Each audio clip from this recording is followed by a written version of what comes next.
Hello and welcome to Thai Movie Review and Spoil, the podcast where we take a deep dive into the heart of Thai cinema, dissecting every detail and spoiling every plot point you need to know. Today, we are tackling a film that was more than just a movie. It was a cultural phenomenon. A story that began as one of the most legendary viral ghost stories ever posted on Pantip.com, which is essentially Thailand's most famous and long-running web forum, a sort of national version of Reddit. That story became a best-selling novel, and finally, it exploded onto the big screen, terrifying the entire nation. Yes, today we are decoding every horrifying whisper of T-Yod. And as always, I must give a massive spoiler warning. We will be discussing every single scene, every line of dialogue in the most granular detail possible, as if we are rewatching the film together. So, if you haven't seen it yet and wish to preserve the experience, I strongly recommend you press pause right now. But if you are ready to travel back in time to a remote village in the Thai countryside in the year 1972 and face that mysterious, chilling sound one more time, then brace yourselves and let's begin. T-Yod wastes absolutely no time in plunging us into a suffocating atmosphere of dread. The film opens in a dilapidated, abandoned hospital in the dead of night. We see a young woman's body, restrained on a bed, contorting in the most grotesque, unnatural ways. Her screams are inhuman. A shaman is frantically trying to perform an exorcism, but it's failing. "I'm not leaving!" a guttural voice snarls from her throat before her body twists one last time with a sickening crack and she falls limp. It's a brutally effective opening, a cold slap to the audience's face that wordlessly says, this is the level of horror you can expect for the next 2 hours. From there, the film transports us back in time to 1972, to an isolated village nestled deep in the countryside of Kanchanaburi province. This is an era before widespread electricity, long before cell phones. Here, darkness is true darkness, and help is miles away down a dirt road. The film spends its first act masterfully immersing us in the life of our main family, a large, hard-working farming family with 6 children.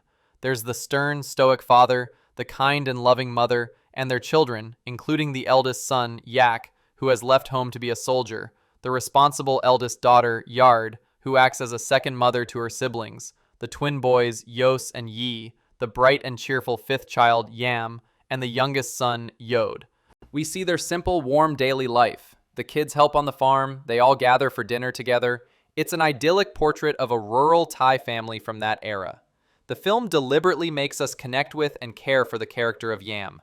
We see her as this sweet, vibrant, kind-hearted girl loved by everyone.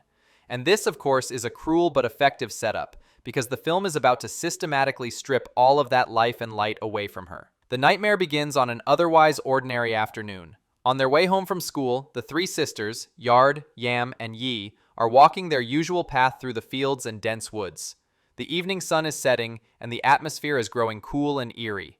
Suddenly, they spot a strange old woman dressed entirely in black, standing unnervingly still beneath a massive banyan tree, which, in Thai folklore, are often believed to be the dwellings of powerful spirits.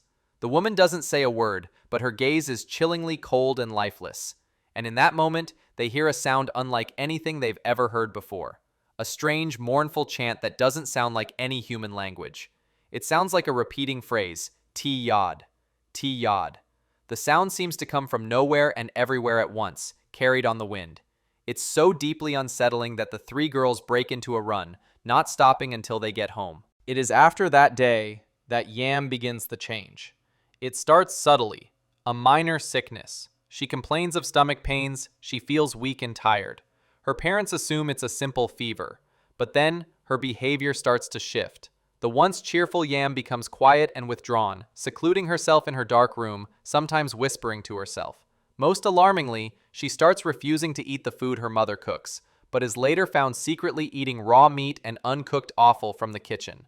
The family dynamic begins to fray. The father grows frustrated with his daughter's mysterious illness. The mother is sick with worry. Yard, as the eldest sister, tries to care for Yam, but she can feel a coldness, a change in her sister's eyes.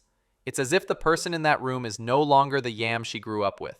The horror slowly creeps in, like a shadow lengthening in the dark, until one night it explodes with full force. While the family is gathered for dinner, Yam, who has been sitting silently, suddenly convulses. She leaps onto the dinner table, grabs a piece of raw liver her mother had prepared for cooking, and begins to devour it like a wild animal, fresh blood smearing her face. Her eyes are wide and feral. When her father tries to intervene, she snarls at him in a guttural, demonic voice that is not her own. "What the hell do you want from me?" In that single terrifying moment, everyone at the table looks at each other in utter shock. They finally know, this isn't malaria. This isn't a stomach bug. This is something they have only ever heard about in scary stories. Their daughter, their sister, has been possessed. From this point, the film shifts from a mystery into a full-blown survival horror. The family is now faced with a demon wearing the face of their beloved Yam. They try everything they can think of based on local beliefs. They invite a village shaman to perform a ritual, but the entity's power is too strong, and the shaman flees in terror. They bring holy water from the temple, but Yam spits it out, screaming as if burned by acid. Every traditional method that is supposed to work against evil is completely useless against the thing inside Yam. Her condition deteriorates rapidly. Her body begins to contort in impossible ways, her limbs twisting backwards as if her bones were made of rubber. And every night, the family hears that same haunting chant from outside the house. T-Yod, T-Yod. It's a calling, a summons for Yam to come out and join it. With the situation spiraling out of control, a message is sent to the family's last hope. Yak, the eldest son, the soldier. Yak's arrival is like the modern world crashing into this ancient nightmare. He is a young man of logic and reason, trained in the harsh realities of combat. And of course, he doesn't believe in ghosts. He comes home armed with a shotgun, a symbol of modern power, ready to clash with ancient superstition. Initially, Yak dismisses his family's fears, suspecting his sister is suffering from a cerebral malaria infection or a psychological breakdown. He tries to rationalize everything, but his skepticism doesn't last long. On his very first night home, he comes face to face with the horror. He hears the T-Yod chant with his own ears and sees his sister trying to claw her way out a window to follow the sound. The first confrontation between Yak and the entity is a major turning point. As Yak blocks Yam's path, the thing inside her turns to face him directly. It's not afraid of him. Instead, it smirks and taunts him in that demonic voice. "I'm right here. What are you going to do about it?" It then demonstrates its power by forcing Yam's body to twist and contort, the sound of her bones cracking echoing through the room. In that moment, Yak's world of logic and reason crumbles. He realizes, with dawning horror, that what his family is facing is terrifyingly real. But Yak doesn't despair. He adapts. If reason won't work, he'll use force. If prayers and magic fail, he'll use his shotgun. Yak's return completely shifts the family's dynamic from being passive victims to active fighters. The middle section of the film becomes one of the most intense home siege sequences in Thai horror history. The family has to tie Yam to a pillar in the center of the house to keep her from escaping at night. And every night when the T-Yod chant begins, it's a declaration of war.